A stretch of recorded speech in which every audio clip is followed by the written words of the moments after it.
Hello, college football fans, and welcome to episode 37 of College Football Throwdown. I am your co-host, Alex Schmitz, and today I'm joined by my dad, Peter Schmitz. Hello there. All right. This is our first college football podcast of the off-season. I guess it's our second because we did the national championship recap podcast. Yes. But I'd say this is the first real one now that we're significantly past that. We're really looking towards, the next year. Right. Absolutely. Next year's season. Now, for those of you who are listening to us for the first time and might be a little confused right now, this is College Football Throwdown. We are a podcast that is a father-son duo of college football fans talking about college football for other college football fans. We're not media professionals. We're just two guys who love the sport. That's right. And we're going to keep with tradition and have you break in our cold beverage that you have over on your side of the pond. Yes. It might be interesting to note that we're doing this on Super Bowl Sunday prior to the game because we're kind of getting ourselves into the football spirit here, even though college football season is now past us and we have the long, lonely months of no college football. That's right. But here we go. We can still talk about it. Oh yeah. Well, there's a lot. Oh, yeah. There's always a lot to talk about. These poor head coaches. It really is a 365-day-a-year kind of job. They never get a break. That is so true. Yeah. So this is going to kind of be our recruiting focused episode. Now that signing day has passed us, and we can look at who the websites are saying are like the top 25. Recruiting classes, and we'll specifically dive into some specifics about Nebraska's situation and the things that happened, on signing day for us.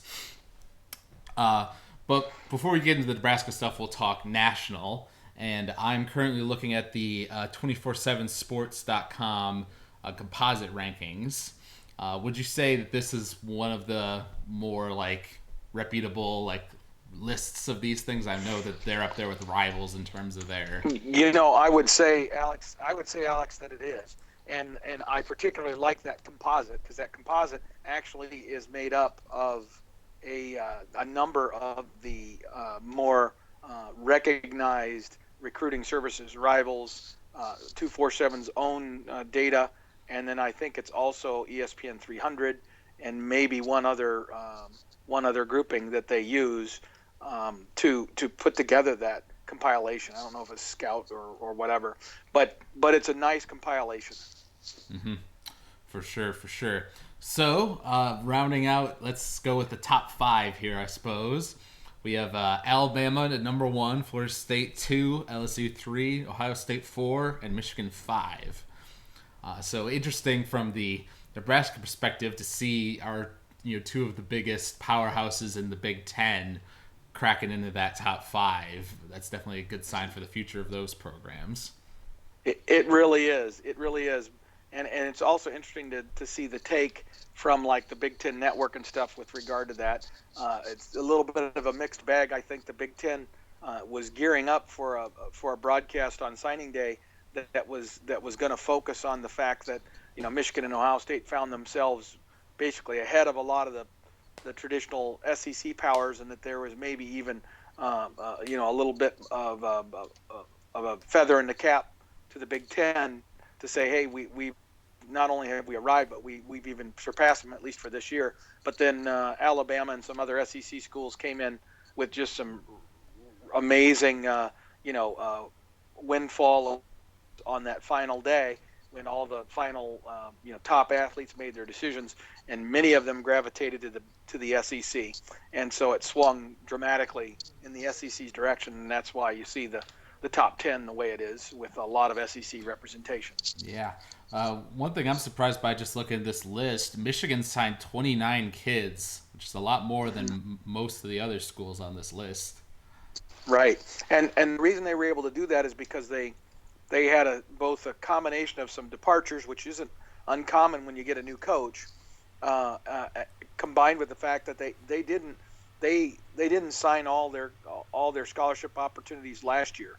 I think because of the late nature of the decision by Harbaugh to come to Michigan last year, um, he wisely chose not to, you know, rush to judgment and just to fill a class.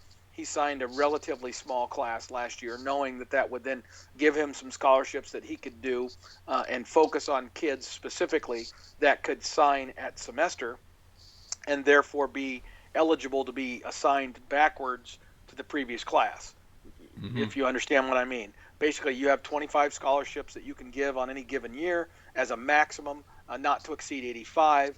Then there are conference specific rules that determine how many you can quote quote oversign, and we'll go into the whole oversigning thing down the road. But bottom line, there's rules that are governed to do that, and he was able to kind of really get around that a little bit by having a large number. I believe it was 7.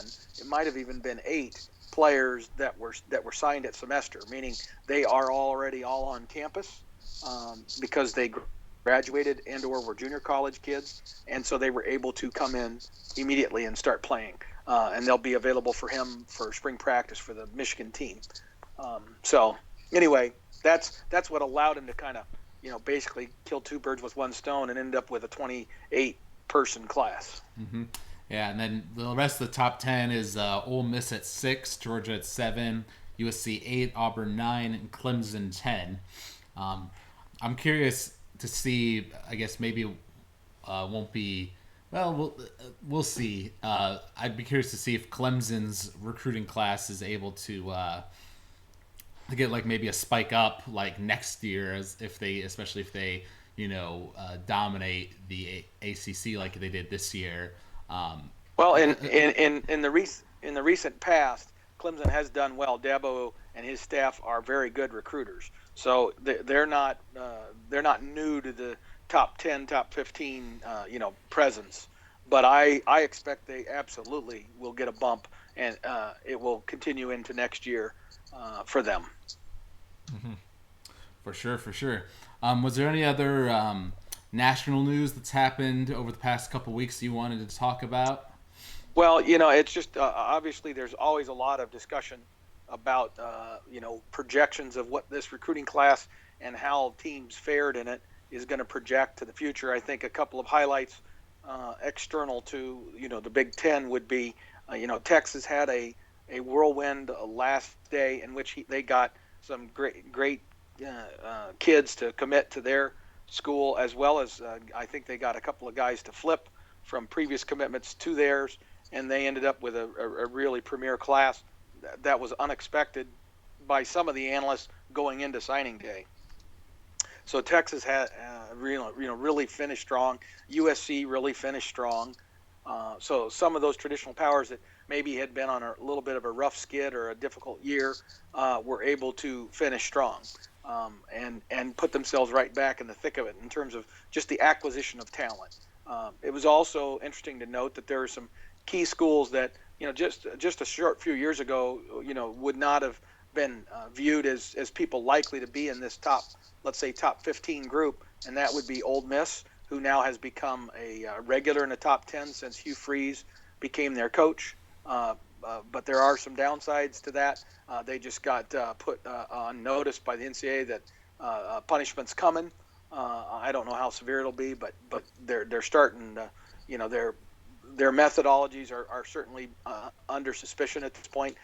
And then you got Baylor and TCU from the Big 12, who have historically been doormats. Frankly, very very little true tradition at Baylor of winning conference championships in football, and TCU at times a little bit, but not really anything of the nature that they're getting now. They're now being able to secure recruits nationally at a level that they've never been able to do before. Mm-hmm. Yeah, So, for sure. Well, and looking down at the list, TCU is actually 23, Nebraska's 24. But this ranking also includes like numbers on how many 5 stars, how many 4 stars, how many 3 stars. And if you look at Nebraska stats, we have 5 4 stars and 16 3 stars. A lot of these right. schools have a lot more than that. So it's just interesting. I guess that must mean we have a lot of 3 stars that are considered to be pretty good 3 stars to kind of boost Correct. that. And that is an age old argument, Alex. The reality is when you get to some of those premier schools, what's going on at an Alabama or an Ohio State. I mean, only one kid gets to play each position, right? There's 22 positions and then a punter and a kicker. So, but what that means is those teams are going to have a substantial amount of depth. Those teams are going to be able to send droves of players at you, and especially in this day and age where there's a lot more rotation, particularly on defense and on offense at like wide receiver and running back positions. It's great to have the kind of depth so that you have 2 or 3 guys in many of those positions that you can put into the game who are not just capable but are capable of being exceptional, and that kind of differentiates the great teams from the good teams. And so if you're a team that's securing 5 or 6 of those 4-star and above type of players every year, maybe 8 now and then, you're going to have enough frontline players to compete with just about all but the very, very elite teams in the country. But you're not going to have the depth typically if that's where you're at. There's a strong correlation, as Alabama has demonstrated, between having success consistently in the recruiting game and having it on a success on the field. There are always exceptions where one team will have great success at recruiting, but then it won't translate to the field. Oftentimes that coach gets fired if it doesn't start to translate. Yeah. Well, we've seen that with the Michigan coaches. Michigan was Right. still recruiting lights out under Rich Rod and the other guy who I'm blanking on right now. Brady Hoke. Hoke, yes. But yeah, then you just weren't seeing that talent, manifest on the field. So then the coach gets in trouble if that's the case. That's correct. And so you need both. And if you're unable to put together a staff, and it's not just about the head coach, it really is about the whole staff and their ability to not only sustain the recruiting success, but also sustain the success on the field. And, so it's not enough to just be great recruiters, but it's also not enough to just be a great coach who's a good developer of talent. You have to be able to pound the pavement and go out there and get those premier players. It does come down to the Jimmies and the Joes, so to speak, when you start talking about championships. Mm-hmm. And transitioning us over to the Big Ten, here at 24/7, they have breakdowns for all the conferences as well. So Nebraska comes in 5th in the conference behind Michigan State, Penn State, Michigan, and Ohio State. Kind of interesting to me that Penn State managed to gather a better class than Michigan State, even though if you look in terms of success in the field this year, one definitely outweighed the other. Right, and certainly recruiting, Alex, is way more complicated than just a correlation to how you're doing on the field. And to some extent, Nebraska would be the opposite example of that, where we had one of the worst seasons in the last 50 plus years at our school, and yet our recruiting was pretty much where we've been in recent years, in that top 25 to 35 type of range, with an occasional bump into the top 20. That's kind of been our MO under our recent coaches as far as recruiting rankings go. But specific to your point about Penn State, actually, Penn State earlier in the recruiting season, earlier in the football season, Penn State appeared to be on the verge of having a just absolutely landmark class, was probably going to be in the top 10 type of class, but they actually lost some recruits. Some guys flipped on them, that sort of stuff, and they didn't end up closing as strong as maybe they would have hoped, say back in September or October. So some of that was actually Penn State tumbling a little bit in their recruiting rankings. Penn State benefits greatly from the fact that they're the major school in the state of Pennsylvania, which produces a very high number of talented football players every season. Mm-hmm. Yeah, and interesting with Michigan State, I mean, it kind of comes back to that whole big brother complex that we've talked about with them a lot. I feel for Michigan State fans because it's like, they produce better results in the field, than Michigan did, that has done for the past few years. They've gone to the Rose Bowl, won a couple Big Ten championship games, but they're still getting beat by Michigan in, in the recruiting battle by a pretty good margin.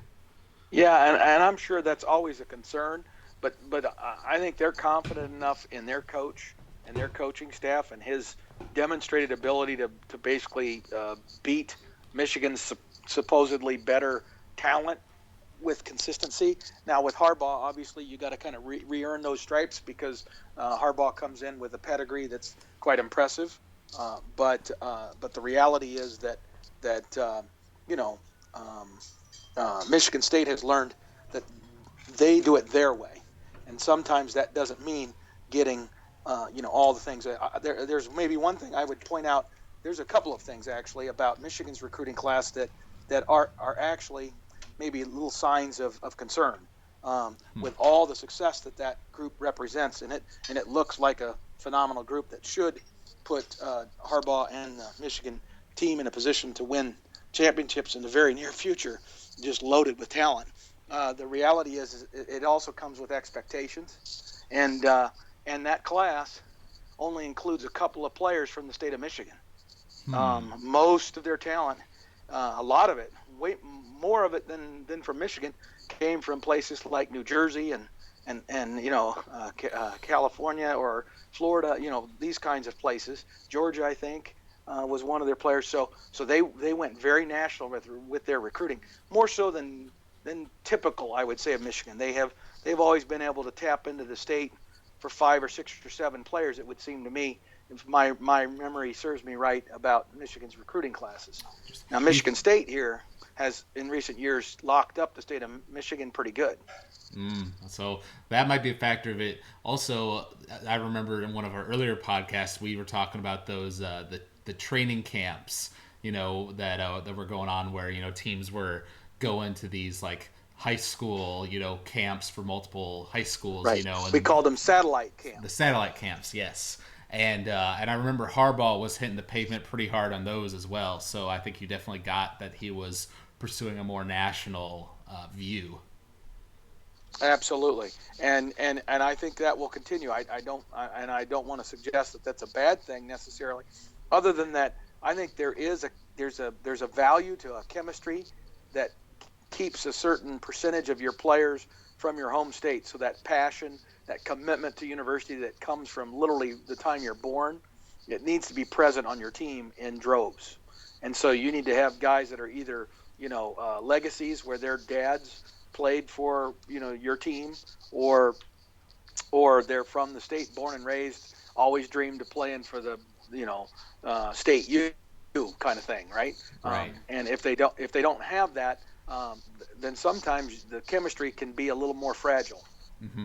Yeah. Could you watch your little earbud cord on your end? I feel like I'm hearing it rubbing on something.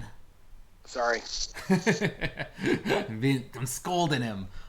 Yep, I wonder how does that play into Nebraska though, because obviously because of the small size of the state, of the population of Nebraska, we're forced to go, national. We don't have any real choice about it.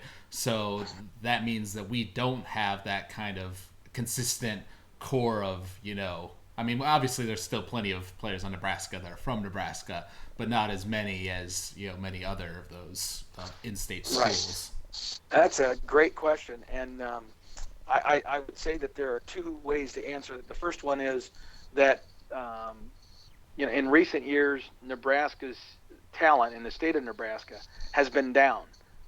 When we were enjoying our great run in the 90s and early 2000, we actually were getting quite a number of players from the state of Nebraska who just happened to be good enough to be, high level recruits, and of course they leaned to Nebraska at that time. Also, the surrounding states of Kansas and Missouri and Colorado were trending upward. Iowa were trending upward and had a lot of pretty nice, high quality recruits. Many of which we got because of the tradition and the success that Nebraska was already having. guys like Grant Wistrom from Missouri, and that sort of thing. So I mean, it wasn't just about getting Nebraska kids, but also supplementing that group with a group of kids from the surrounding states. That's why so often Nebraska's coaches talk about the 500-mile radius, and that is a very real thing for Nebraska's success in recruiting. Is that you've got to have those national recruits in California, Texas, Florida. We have to go there and get talent because we just don't have enough of them where we reside. But for us to be at our best, we need to succeed at securing the premier talent in our 500-mile radius to the best of our ability every year. Mm-hmm. Yeah, well, that's always. We, Sorry, go ahead. I was going to say we did an okay job this year, particularly given our record. I would say we did adequately, but there are certainly some disappointments in there because we should have gotten some kids, or we would have liked to have gotten some kids that we did not get that were right in our backyard. Right. Well, and talking about that, because that made me think, it's good of Riley and his staff, that, like you say, we were able to get a recruiting class that's about where we've been, in recent years, right in that sneaking into the top 25 with a, year where we had a losing record, So do you think that gives us hope that if, this next year we get a winning record, we do better, or we show improvement, that we might see some improvement in recruiting too, and maybe break out of that, break into that top 20, like you were saying, break into that better recruiting bubble? I believe there's a great chance of that. I really do. And again, there's so many factors that enter into it. How do you start? Are you able to get some early commitments that lead to momentum? Because more so today than ever, Alex, players recruit players. With all the social media and that sort of stuff, the ability for the early commitments, the guys that make their decision and are all in with their university early, become really critical as leaders of the recruiting classes. And some of the premier players who embrace that leadership role, I think they now anticipate and plan to make their decision early so that they can be that Pied Piper that then draws a lot of other great talent into the same class with them. And that's particularly true, I think, with quarterbacks. You'll see that most premier programs, they try to go out and secure the commitment from one of their top quarterback targets early in the recruiting process every year, because it's so vital that quarterback kind of be in the fold, so that then that guy can be on the phone and in social media communicating with potential running backs and wide receivers and linemen and all that, or defensive players. I mean, it's just all kind of snowballs in a positive way, or frankly in a negative way if you swing and miss on a lot of those early targets. Right. That it's kind of a gamble if you go hard for that kind of market, if you will. Yeah, but it's the nature of how it goes now. So you have to try your best to take advantage of it, because it's not something you can keep from happening if you're a coach. You just have to do your best and try your darndest to make those commitments. There's one other thing I neglected to mention that I think is really important to your question previously. How does Nebraska deal with the situation that I was describing about Michigan, and just making sure that you have that core of players from the state that just bleed for the university. I think the way you do that, the way Nebraska does it and has historically done it, is our walk-on program. Yeah. Because our walk-on program is so much bigger than most other teams, that continues to be a vital part of our process of evaluation and of getting kids to try really hard. When they see all these walk-ons who hardly get a play, most of them, still busting their butt every day in the weight room, conditioning, in the classroom, doing all the things they got to do just to get the possibility of a chance that one day they get to go in there and play football with the red N on their helmet. That inspires some of the recruits, some of the kids that maybe aren't from the area, don't know the history of Nebraska quite as well, to begin to appreciate how much it matters. Mm-hmm. Yeah, that's a good point. I had it because our walk-on program is definitely something that differentiates us from other schools, seeing how many great players we've had over years that originated from that program. Exactly. Yep. And so, moving on more to the Nebraska specific talk here, I'm looking at this Journal Star article that's kind of recapping signing day, and I didn't know this statistic. It mentions that the Rivals, just 2 weeks ago, Rivals had us ranked as low as 45, but then after signing day, we were up at 25 on their list. So we really made some late game gains, as you were saying. We did, and we missed on a few players too, for sure. But we did. We secured commitments from some premier players, including a guy that Rivals viewed as one of their top 100 players in the country, one of the best, athletes in the country, safeties in the country. Although he's such a great athlete that it's my understanding that he will likely start at corner for Nebraska.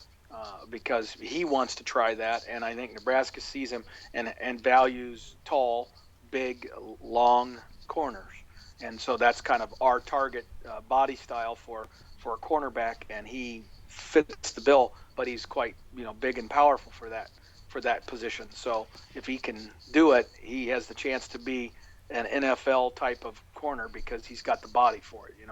Yeah, for sure. And you sent me that video earlier. I'm blanking on his name, with the quarterback talking with Langsdorf in that film room breakdown video. Who was that again? That's Patrick O'Brien, who is our high school quarterback recruit from this class. Committed to us very early on. Knew that he was graduating at semester, so he's already on campus in Lincoln. We'll be able to go through spring practice with the team, and hopefully we'll have an opportunity to learn not only under the tutelage of our offensive coordinator Danny Langsdorf, but also to get some getting under the wing, so to speak, of our senior quarterback Armstrong, and at a minimum he's going to be a great challenge for Tommy Armstrong, and a guy that will help compel Tommy to do the best that he possibly can do. But it is also going to allow us the luxury of maybe having a capable backup, so that if Tommy gets hurt or if Tommy were to struggle, that we have a guy we can go to with the confidence that the performance of the offense isn't going to go in the tank. Right.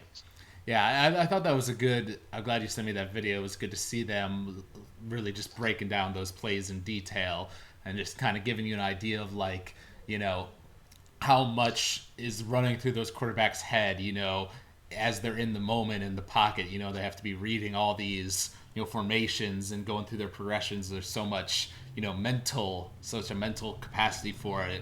And obviously it's hard to tell from this just little video, but it certainly seems like O'Brien has a pretty good handle on that section of the game. Absolutely. It's one of his greatest strengths. If you were to listen to an interview of the coaching staff, Danny Langsdorf or Riley. Coach Riley, either one of them, they would talk about his maturity and how sophisticated he already is as a quarterback, that he sees and is able to scan the field and take his reads and progressions at a level that is not typical of a high school senior. And so he's ahead of the game in that regard. Now, that might mean that he's already at his peak as a physical, quarterback, because he's already gone through some of that curve. But there's still much more for him to learn. And the fact that some of that is already very second-natured, what we would call unconscious competence, is already there, then he can already take it to the next level because he doesn't have to start from ground zero. So I would expect him to assimilate into the offense more rapidly than your typical freshman quarterback does. Okay.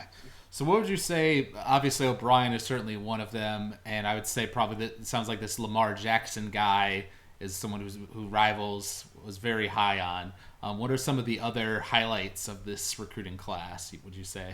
Well, we secured a couple of local or near local offensive linemen that were hugely critical to our class, and overall the group of offensive linemen we signed for are all, I think, very good players and bode well to the future of are offensive line in the pipeline. But two of them particularly, John Reardon and let's see here, and then Matt. Again, I'm going to blow up his name here, so I'm going to try to have it in front of me. Farniok. Matt Farniok. Right. Yeah, and he's from South Dakota, and um, um, John is from Iowa. Reardon and Reardon is a legacy. His dad played for Nebraska and was a very good player for us. And boy, if you have the opportunity, if you're a Nebraska fan, you have to watch the film of those two players that is available on Husker Max and any number of these different websites that you can watch their high school highlight films, because both of them are just ridiculously dominant players. Now, part of that is, the competition. They're pushing around little kids, basically. It's men playing boys. But you also see the tremendous movement with John. You see great movement with his legs. He's clearly worked really hard on the whole concept of short steps and powerful steps, and just being explosive and powerful in everything that he did. And same with Farniok. He explodes into the opposing player, and I just love that. And but they're both going to have to learn the speed of the game. That's the biggest jump for any high school, especially offensive linemen, is they're going to see guys that are faster and more powerful than they've ever seen in their lives. And sometimes those kids can adjust to that, and other times they just melt and can't handle it. So we'll see. But I think it bodes well for this class, that offensive line group. Yeah, that definitely seems like one of the highlights. I'm looking here at a quote from Riley. I'm curious on your thought on this. He says, just so you know, my general bit of advice to all these guys is come here ready to play. Get yourself ready to compete, to play in the games. Don't come ready to redshirt. Get yourself ready to go, and let's see where it takes us. Do you think that's just kind of a, yeah, of course, any coach is going to say that kind of thing? Or do you think that's a legitimate sign from Riley that if one of these guys, impresses him, he would start a redshirt freshman, that he's not like opposed to that? Well, you mean a true freshman? Right. Yeah. The answer is yes, and he did that this year. We started a freshman at right tackle, and he was replacing a returning starter. So he's already demonstrated his willingness to do that, and I think that yes, almost every coach wants that message to be loud and clear to his recruits. They should all come in here with the expectation that they're going to play, and the reason you want them to do that is because you don't know what's going to happen. You don't know what's going to happen in terms of departures. You don't know what's going to happen in terms of injuries and just their talent level. And so until you see them in the mix, you don't know where they're at.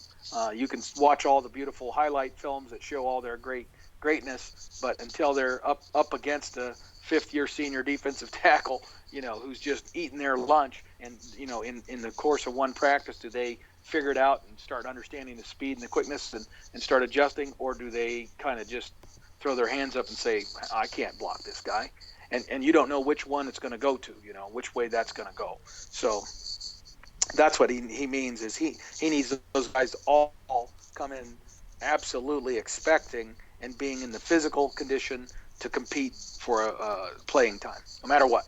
Yeah, for sure. Another interesting thing I saw on Husker Max was that Nebraska's recruiting budget has doubled in 5 years, and it showed this graph of how much they're spending on recruiting. From the 2010 season, it was about $500,000, and now it's all the way up to about $1 million. But I was just curious, I wonder if you looked at that, what's the kind of the nationwide trend? Are we right on point, or, because I would imagine that since Saban has gotten to Alabama and, started hiring all those people that he uses to do recruiting, I mean, their budget must have jumped exponentially larger. Yeah, and I haven't necessarily seen the data on that, but I can assure you that, teams like the SEC schools, but particularly the high-end SEC schools like Alabama and LSU and those guys, they all spend a lot of money on recruiting, particularly on recruiting staff. Okay, that's where they are just blowing the doors off of a lot of other schools, particularly in comparison to, say, Big Ten schools. Now, Big Ten schools are starting to grow their staffs to try to compete with that, but we're still well behind what the SEC schools have committed to. But what's unique about Nebraska is I would suggest to you, and I think I've even seen this when listed, that Nebraska, if not the number one, they're very near the top in recruiting spending. But that doesn't necessarily have to do with the size of the recruiting office staff. I don't think we have the most staff people. It's that our travel budget Right. and the distances we must travel to go to see these kids and to visit them and such is so much more expensive and just further distance.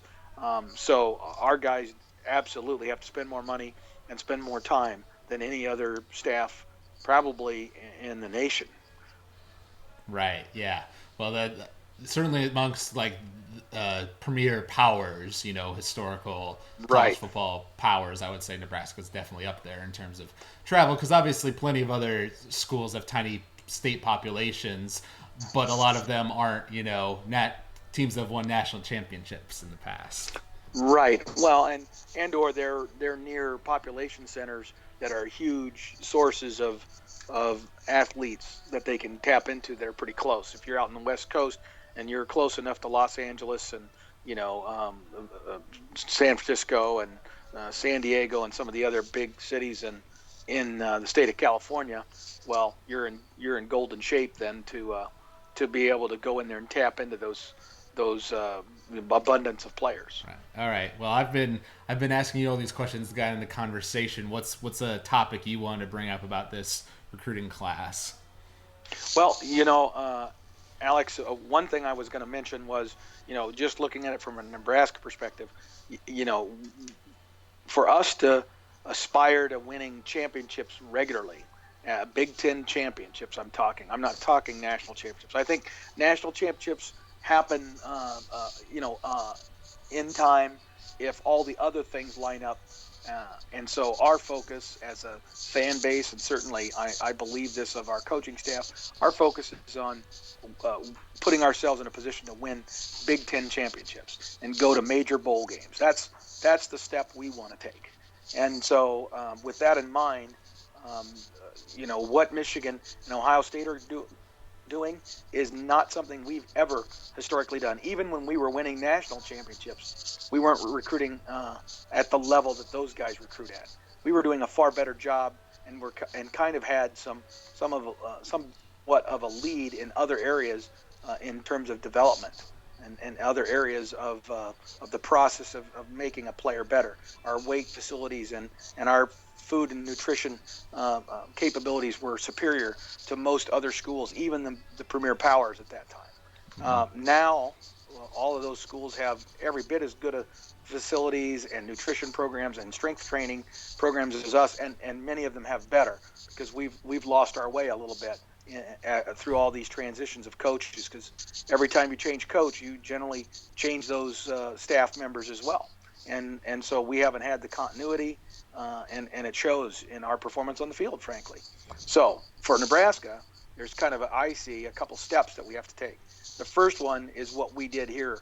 Even in the face of a 6-7 record, Nebraska was able to secure pretty much a consensus top recruiting class among the Big Ten West schools. And so we've put ourselves in a position, and if we can do that consistently, and we did it last year too, even though it was Mike Riley's first year, I believe our recruiting class was either first or second of the teams in the West. It was we were first. It was Yeah. us and then Wisconsin. Okay. So, and that's true again this year then, that it was us and then Wisconsin. So we should be, if these talent evaluations are to be judged reasonable, we should be putting ourselves in a position to have more talent than most other schools in our division, and and and that should put us in a position to win those divisional championships. And that's what we need to start doing. So our next step needs to be to take this talent and translate it into a Big Ten West championship. And now we get into the championship game. Well, again, only 22 players can start a game. And so even though Ohio State might have a heck of a lot more talent than us, or Michigan, or even Penn State, see, I would argue that if you look at recruiting rankings, we compare very favorably in terms of the perceived talent level of us versus Michigan State. I would say we're pretty close to Penn State. We're a long way away from Michigan and Ohio State. At this point, those two teams would be perceived to have a lot more talent than us. But for one game, with our top 22 against their top 22, or our top 44 against their top 44, we aren't so far off. We could find a way, especially with superior development and superior coaching. And I am beginning to see progress within our coaching staff that leads me to believe that we might be pretty good from a coaching standpoint. Well, what could you expand on that? What has made you more and more confident in Riley's staff? Well, there's a couple of things. One is, and I think I've mentioned this on some podcasts earlier in the year, although I don't love everything about the offense that Coach Riley and Coach Langsdorf are putting in place, I have to acknowledge that I've seen an awful lot of wide open receivers that Nebraska had within its system. I believe that the system they're trying to put in place can be effective and could have been effective this year with a quarterback who was making better decisions. That was a major factor in what led to some of our problems on the offensive side of the football.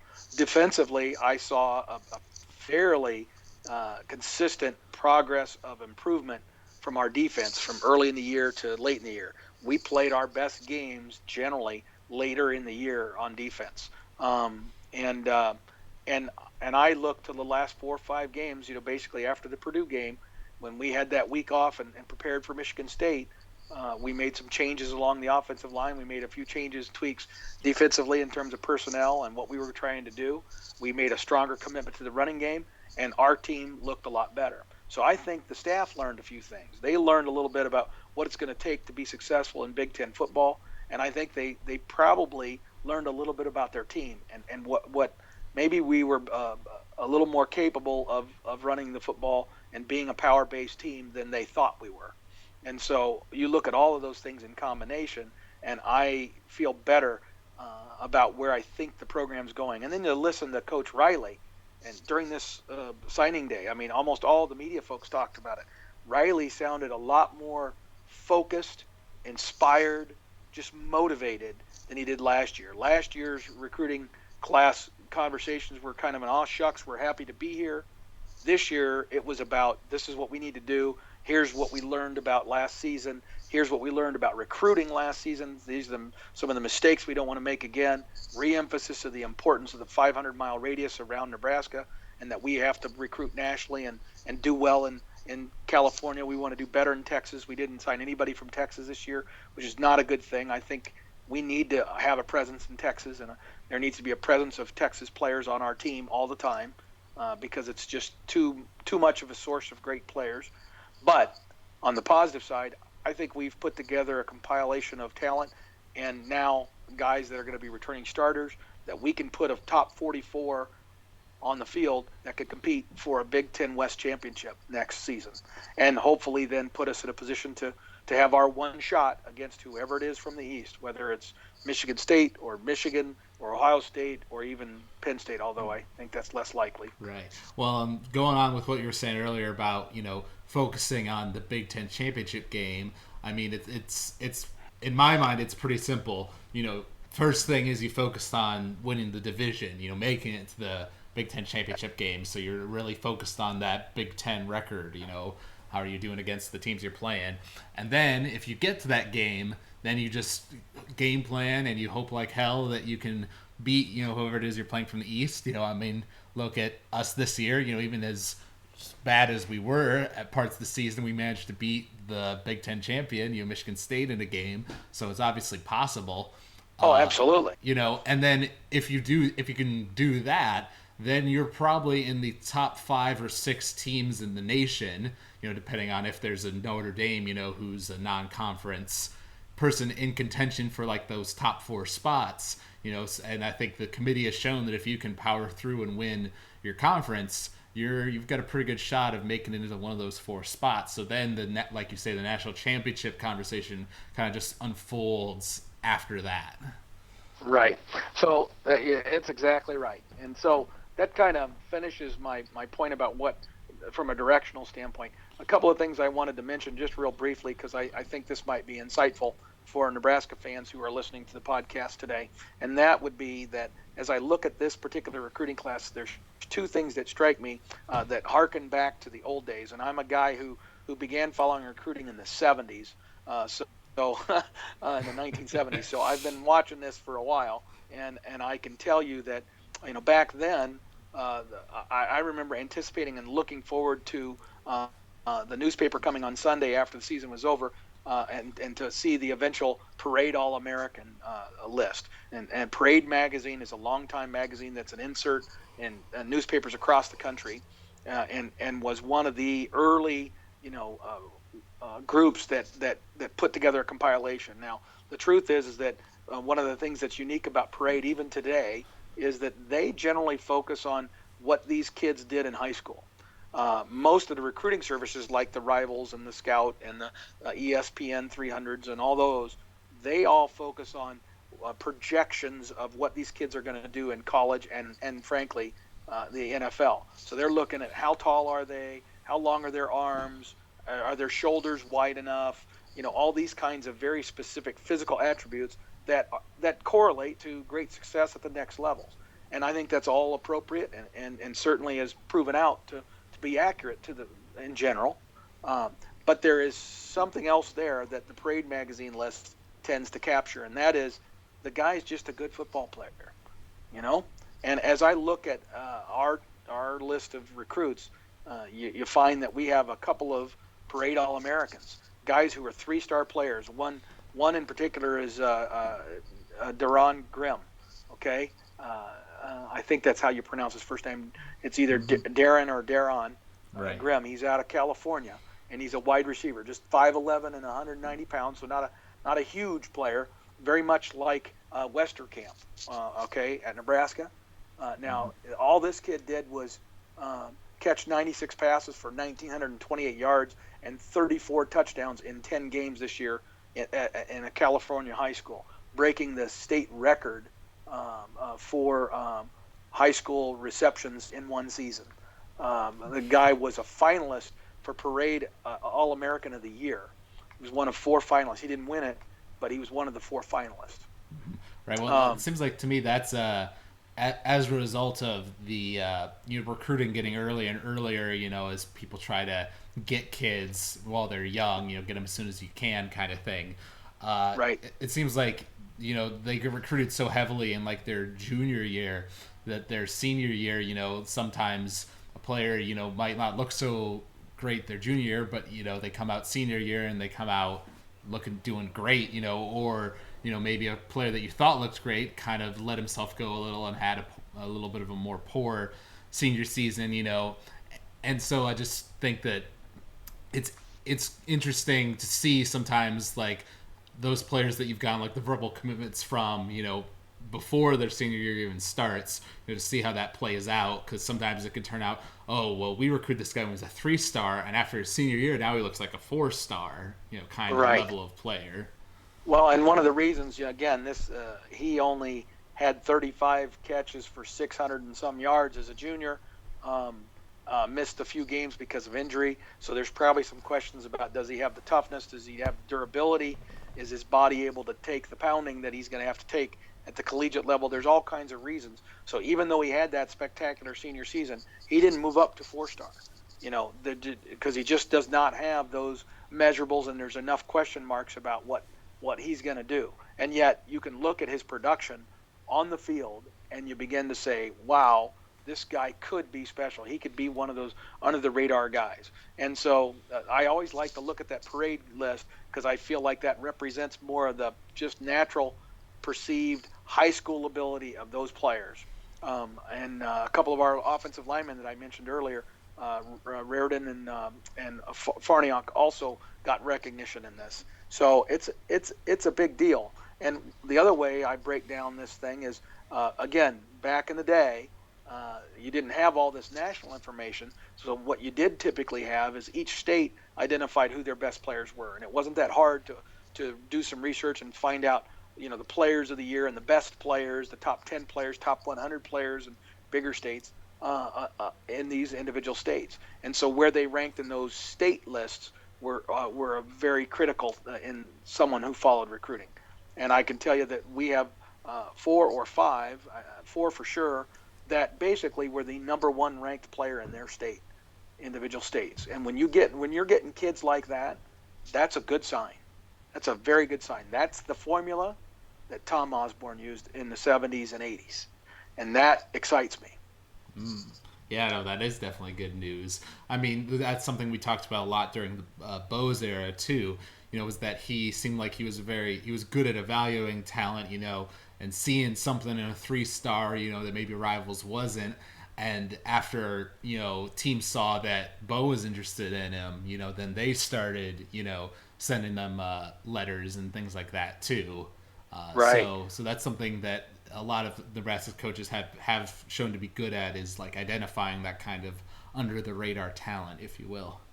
Yep, yep. So again, as I slice and dice this a little bit, I see that as some real positives about this recruiting class and just in general where the program is headed. There are reasons for Nebraska fans to be very excited about what's coming, but I would also say on the other side of it that I think that this next year is just very, very critical for Coach Riley and the Nebraska football team, and for two reasons. I felt this year was very critical. I really, really had hoped that we would do well and end up playing for a conference championship this year. I felt we needed to because the schedule played out so nicely for us, and it was a relatively easy Big Ten schedule for us, and our non-conference schedule set up very nicely.